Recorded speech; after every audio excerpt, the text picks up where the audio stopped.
Hello everyone. So may hapon sa tanan.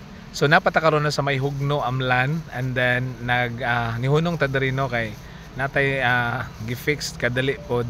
And then naata no sa ilang barangay road within no both side kaning sugarcane plantation nila. Okay?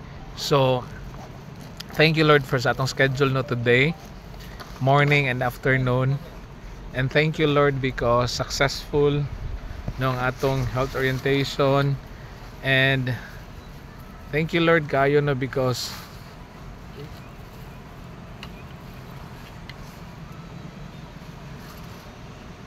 attentive sa nang atong mga audiences kay ganina pod. Okay, so nice ang weather karon no because hapon na, and kaganina dili man kay inana kay init pod kaganina no. And then thank you Lord kay kuan ka nang wala ta kadala og jacket, and then kuha na kayo ta kanang nangitom na tagmaayo no tungod sa init. Okay, so nagoy mga times so makalimot kog dala sa jacket manggod no. So nara ta diri karon no sa may within Hugno pa. Okay, Hugno Amlan,